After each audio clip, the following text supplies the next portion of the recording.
Whoops. Hello, everyone, and good morning. It's 11:45. I'm Jacob Davis, and I have switched my entire machine over to Linux. Yes, you heard that correctly. And I have already set up everything. My scenes, I've already set those up on the live stream. Anyway, it's Reading Reddit this week, and we've got some stories to tell. There's already a lot to be telling.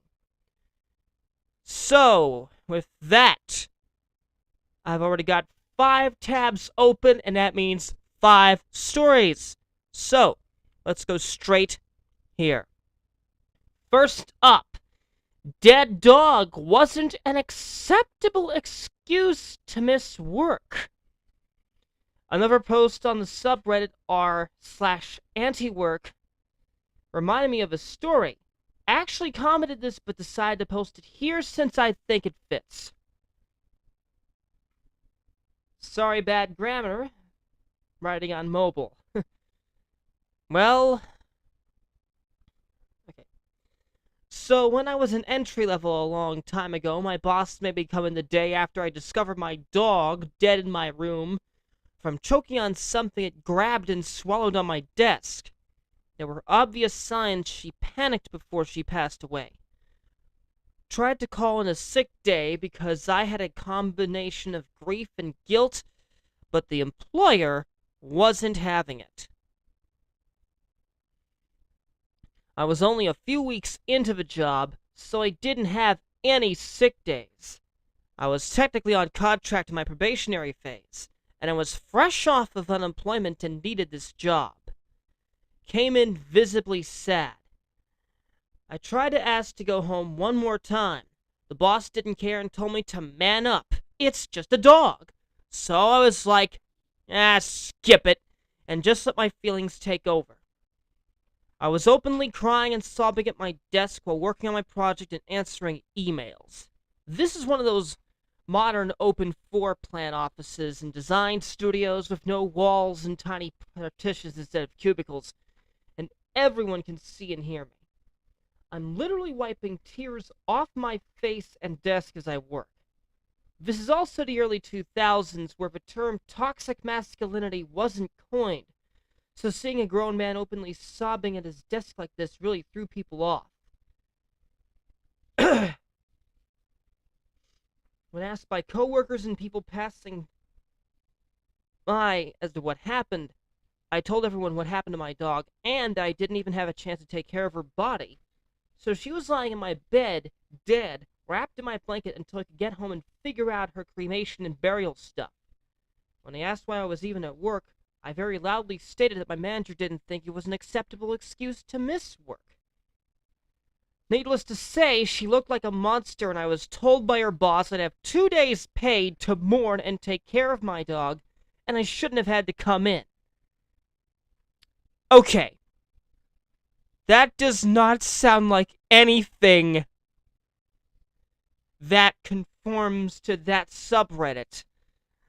That does not sound like malicious compliance, in my opinion. That is just standard mourning over a lost animal. I've had to deal with that myself. We had a cat and a couple dogs once.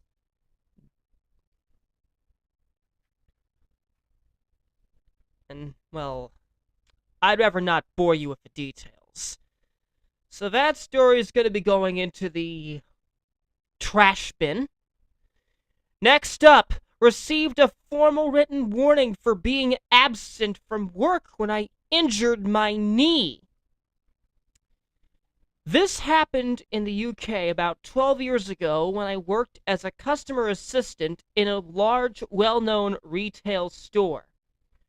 It's nothing big, but at the time I thought, okay, if that's how it is, then that's how I'll play it too. I'd been working for the company for 3 years and had not taken a single day off for sickness since I'd started working there. If I was feeling a little under the weather, I'd just go in and work through it whilst taking any medication if required. Here's where it takes place. I'd been playing football, soccer actually, with friends on a weekend when I got tackled and felt a shooting pain in my knee. Instant, excruciating pain. I went to the hospital and got an x-ray, but nothing of concern was visible as there were no broken bones. I received painkillers and was referred for an MRI as I was still in pain. The MRI results show that I've got a partial tear to the ACL. I'm not sure what that means. Let me look that up. And it would need time to recover. ACL injury. It's a tear or sprain of the anterior cruciate ligament, one of the strong bands of tissue that connect the thigh bone to the shin bone. Okay, the more you know. Initially, I'd notified my manager that I'd been injured and would not be coming into work. After a week of absence, I provided a doctor's note as required, which signed me off from work for 3 more weeks. A month after the injury took place, I was able to hobble around and was going stir-crazy at home. My colleagues were keeping me updated on what was happening at work. I was aware that my manager was getting heat from senior managers for a member of a team having an extended absence, so I decided to go back into work. First day back, I'm informed that there will be a meeting for my absence. I attend the meeting with the union rep and go over the absence and the reason for it. I explained everything that happened, but it seemed like my manager was not actually listening. She was just giving me a chance to have my say, but she already knew the decision she was making. The manager then takes some time out to make an informed decision on the outcome of this meeting. She comes back and tells me that because I have reached a trigger point for absences, she will have to give me a written warning. That's simple. I felt betrayed and appalled at how I was being treated after all I've put into the company.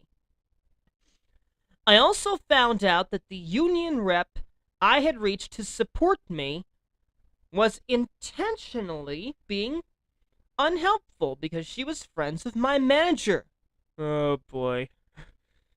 Cue malicious compliance. I had 7 days to make an appeal against the decision, so I started looking into the company's attendance policy. The first thing I noticed was that the trigger point is to trigger a meeting to review absences and not to hand out written warnings like the manager had stated in the meeting. I also realized that employees cannot receive a formal warning for their first absence. It must be an informal verbal warning first because the manager has to personally tell you about the attendance policy at that initial meeting and keep a record of it in order to escalate. Then, I went through the rest of the policy and found a loophole, which meant I could take 3 days off sick every 3 months without triggering an attendance warning. I made my appeal and the initial decision was overturned, so no written warning on record. Then every 3 months I would take 3 sick days off. This ended up giving me 12 extra holidays per year. The result?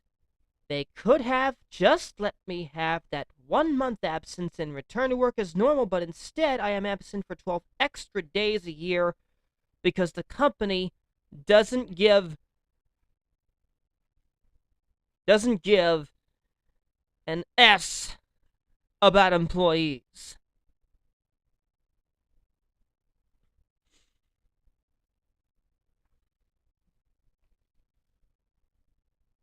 Okay. Well, let's just say a company that does not practice what they preach can really be toxic at times. That actually does seem to be valid. let's go to the comments. From Aggravating Monkey, I would also have escalated the situation with the union about the rep who not only didn't support you, but either was unaware of a company policy or ignored it. Seems like a serious failing either way. From OP, I didn't get a chance to. I was in the process of communicating with the lead union rep in regards to the support, or lack thereof, I should say, that was provided when I found out that the union rep was under investigation because she had been stealing items of clothing when deliveries came in. Oh my gosh. What goes around comes around, I guess. Okay. Turns out, according to the OP's reply to that comment, corruption tends to run deep. Big time. Okay, next one. Want to chew me out for your mistake, then ask me to go against your own rules? Okay. I was working at this multinational software consultancy firm a few years back when this happened. A few of us got a Skype notification from our manager to check our email ASAP. It was one of his higher-ups, with my manager in CC, asking us why we had some specific Microsoft program installed, who gave us the license and authorization to install it, and if we didn't have authorization, we should remove it and read our guidelines. He was a huge, unprofessional dick about it. I checked and did have it installed, even though I didn't install anything on that machine. Replied as such and said I had already removed it. Didn't really enjoy having to go through this when I wasn't in the wrong, and told my manager as such. He just said I knew not to do it, which really pissed me off some more. Come next week, everyone gets the same treatment. Turns out we were all given the same software package when they imaged our laptops. Management became very quiet when we raised that flag, but they did make sure to ask us to remove it. This is where malicious compliance comes in. I was working on a project and we were asked to, at the end of one day, to provide a video demo. We couldn't record using phone cameras, so I declined and told them how to run our work so they could see it running for themselves. I then left and ignored all calls from work, which there were many. Went to the gym, had a nice meal, ignored all texts. Fun times.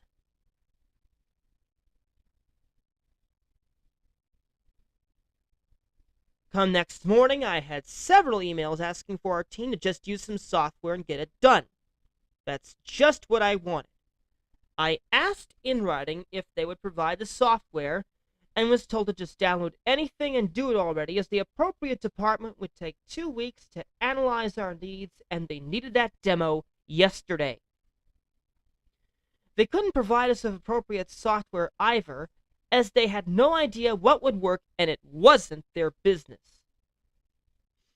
The thing is, we weren't even allowed to download freeware according to our guidelines, so I quoted page and section, reminded them I had a previous written warning and order, as well as my entire office, and would refuse on that basis.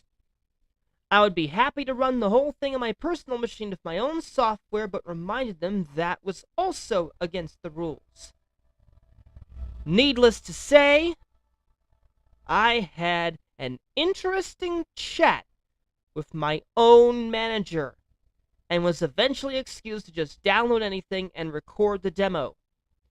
I made sure to send the video along with information I had been explicitly told by my higher-up to comply, who I CC'd, and put in the software's name and download websites so I could cover my ass.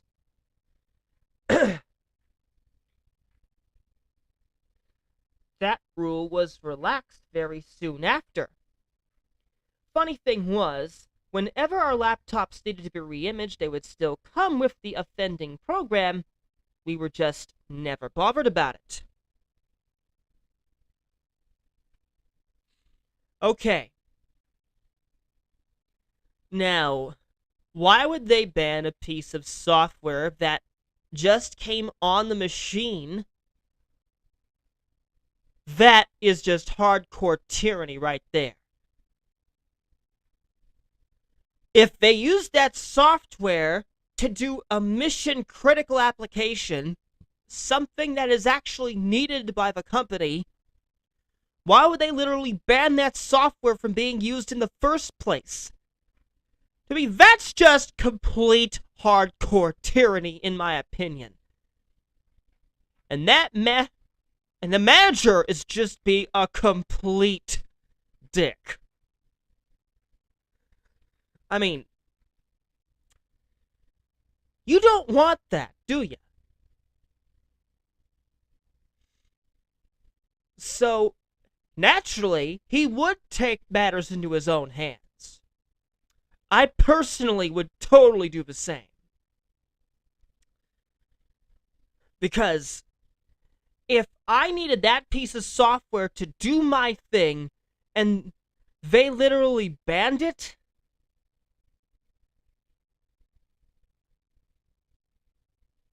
I would be just out of it for a very long time.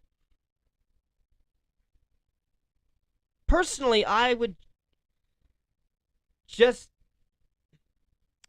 send a written complaint to whoever banned the software and make sure it got unbanned quick, fast, and in a hurry.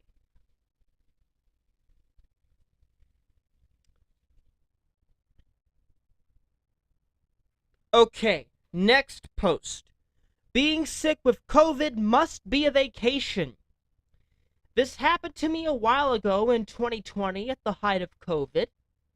I, female, 26 years old at the time, was working as a department manager at one of my local big box stores. Just before Thanksgiving, I started to get sick. The way our system worked, we were supposed to do a check-in to prove that we didn't have symptoms of COVID. One of us managers would normally fill in the form when you got to work. And if you were management, someone else had to do it for you. Some of the basic questions: do you have XYZ symptoms of COVID? Have you been around anyone with COVID? Have you taken a COVID test in the last 3 days?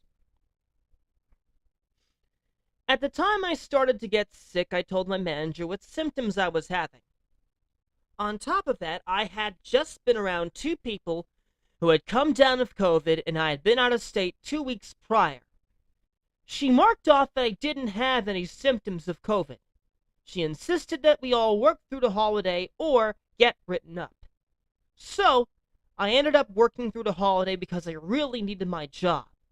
Looking back, I know that wasn't the smartest thing to do, considering we were at the height of a global pandemic, but I really couldn't afford to not be working and to have my boss make working even harder. She was known lovingly by the employees as Satan incarnate.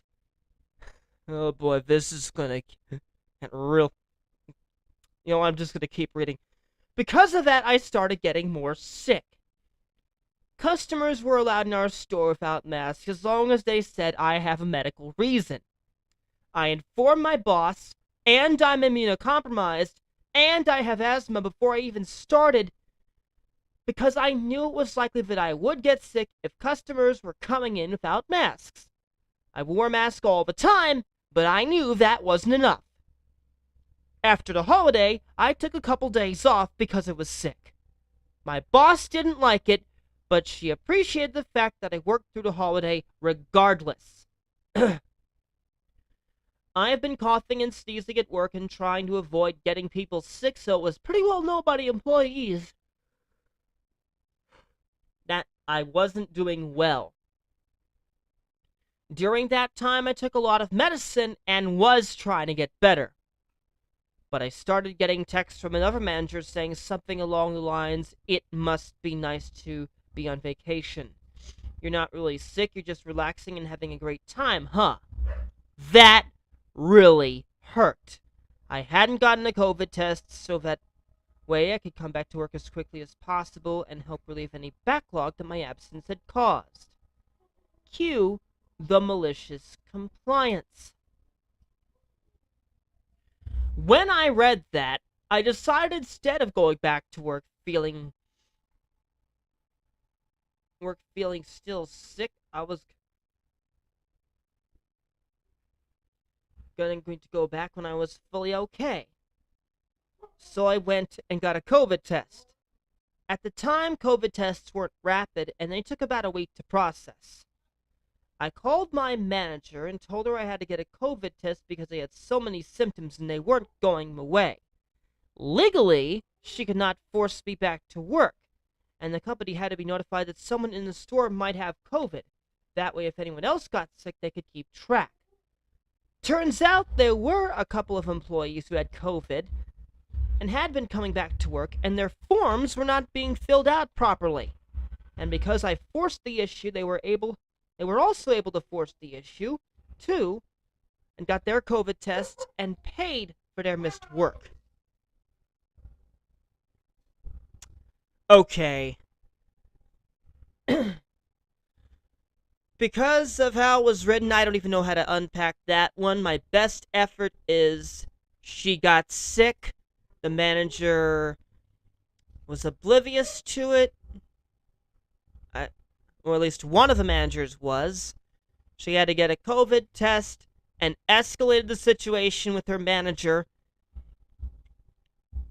who escalated the situation further and found the other employees who wound up getting COVID-19. They got a test too.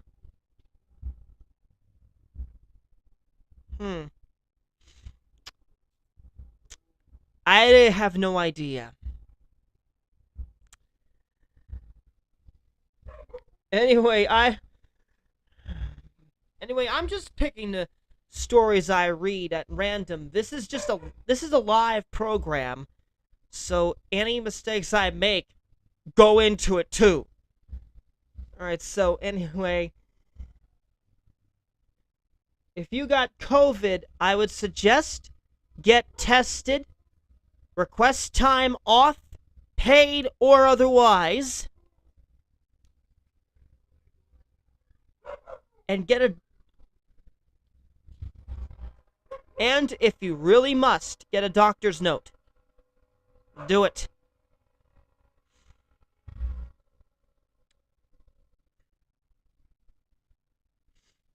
Okay. I'm gonna have to wait for this one to come back up. Alright. Alright, next one. You have to use your vacation days. This is a very long one. Hold on, I'm currently being interrupted. We'll be back in a moment.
Alright, welcome back to our broadcast. We are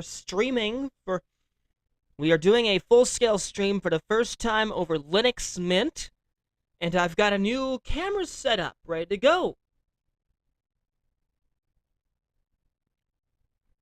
And you see that? I can literally twirl this camera around.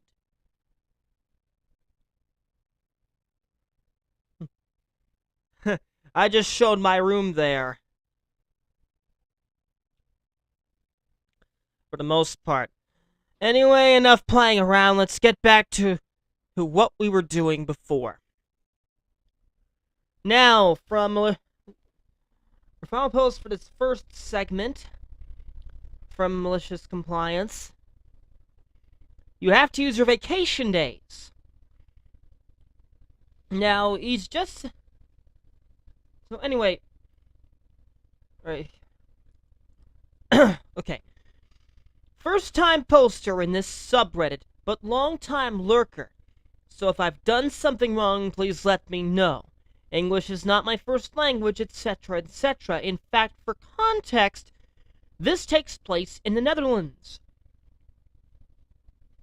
which has a very different working culture and legislation than the US.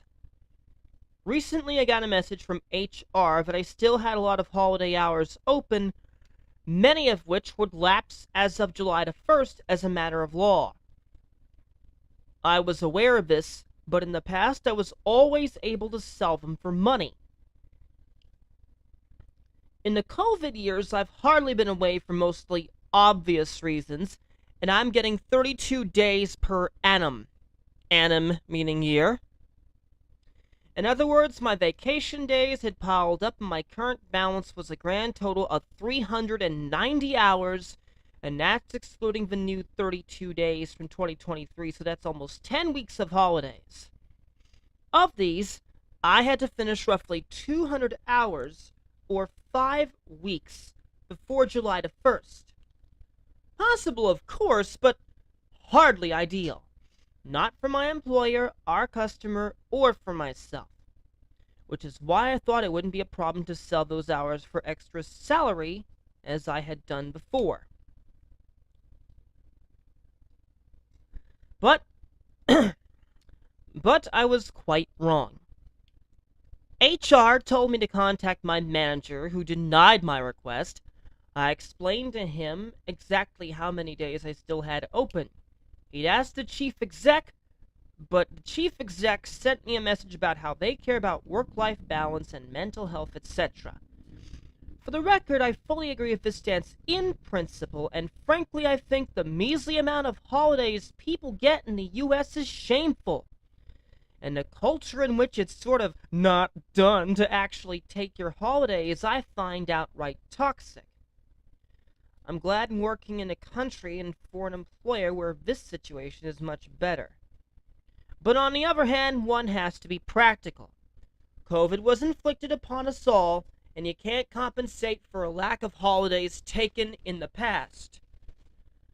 With taking copious amounts of holidays now or in the near future. I love to travel and socialize, but I or we couldn't go anywhere or do much, and I didn't see the point in taking holidays just to sit home some more. In fact, my work provided me with some much-needed structure during the lockdown times. And working from home meant that work was actually much more stress-free than it was in the office. So anyway, I brought up my situation and my reasoning, but it was still denied. I was just told it's good to take off some days and to go on holiday and so on.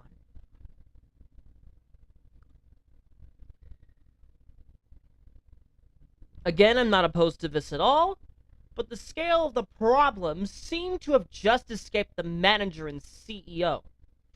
I had and have already planned on traveling for 2 weeks to Sicily and Greece if anyone's interested, maybe also mainland Italy again. But after that, I'd still have 3 weeks which I'd need to finish. I also have a long weekend planned to Iceland, but that only takes several paid holidays because of the weekend in the middle. It is then that I decided to start complying maliciously. Instead of trying to argue the point again with my CEO, I planned a meeting with my line manager and the account manager of the customer I am working for. I told him I wanted / needed to take every Friday off basically until July, or my days would lapse. I didn't ask for permission because whilst paying out holidays is voluntary, they needed a very good excuse to deny leave requests, such as denying requests for key figures last minute when you're in the middle of a big project with deadlines, etc. But my request wasn't one of those. And obviously, they're not allowed to deny a payout and my leave request anyway. It'd be super hypocritical, too. Well, that does seem to make sense. So, as a good and diligent employee, I wanted to make sure that our customer was aware of my sustained de facto reduction in capacity. I wanted to discuss how we could best bring up this potentially touchy subject with him. After all, this structural reduction of capacity is different from a normal 2-week vacation or just some days off here and there, which is a pretty normal situation here, even for contractors. Since they're a key account and I'm working for them as a senior DevOps cloud engineer, I had anticipated to have a slightly awkward meeting with my manager and the account manager discussing the details, after which I already half expected they'd U-turn at some point and decide to pay out my vacation days after all. But they exceeded expectations because when I entered the meeting, not a word was spoken about my 2 denied requests for converting my holidays, or about the framing I had given this meeting about how and who wanted the honor of telling the big customer they'd be losing 20% of my capacity and my employer would get to charge 20% less. Instead, the account manager just asked for how many days I still had open, which we were easily able to see in the system. He then proposed to just pay out all my open holidays from 2022 and before, so 10 weeks instead of a requested 5. So this backlog would be cleared, and this situation wouldn't occur again. Happy days! I had already received 2.5 months extra in salary, and I still have all my 32 days from this year, so I have more than enough days for my holidays and for general R&R, rest and relaxation. So my work-life balance is really not in danger. Well, all's well that ends well for the OP. Definitely.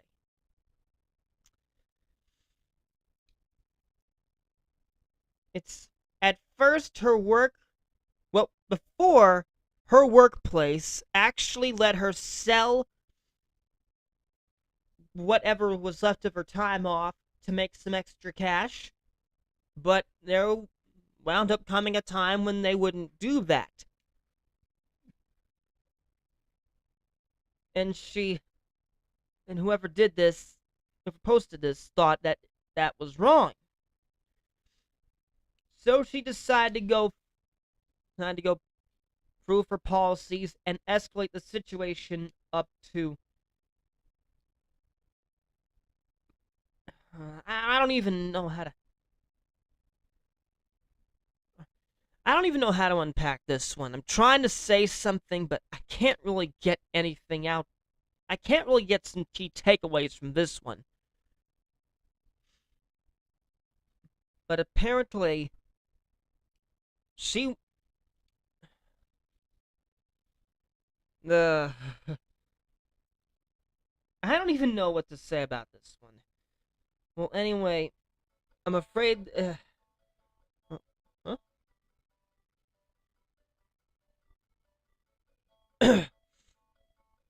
Hold on a moment. I'll be back.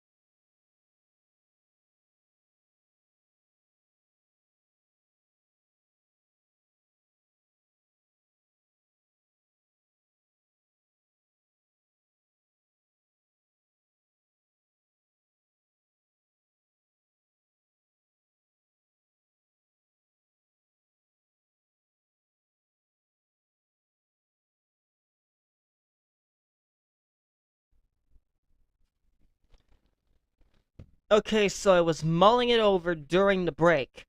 So, the skinny of that malicious compliance post, previously she had a bunch of extra sick days that she could literally sell to make some extra money for herself, but the company tried to tell her that they didn't do that anymore. So she told the customers that I'm not sure how this is going to go, but I think she said something along the lines of the quality of the work will be reduced. No, I don't know. Either it's the quality or the amount of work would probably be reduced. I'm not really sure. Well, whatever she done had seemed to sway the managers to her side, and they let her sell her remaining time off to make money again. I'm not sure if what I've just said makes any sense. I don't think it does. I can't really rate this post. But all the same, I think we've come to an end of this week's Reading Reddit.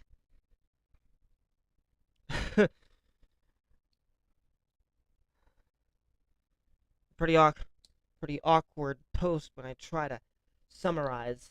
I can't really do that right. Right. Anyway, I will be playing New Super Lucky's Tale on Wednesday and Friday this week. We'll be returning to Reading Reddit next Monday. Hey. Anyway, if you're on YouTube, subscribe and hit the bell. If you're on Twitch, follow me. This way you'll get notified when I go live again. I'll be seeing you on Wednesday.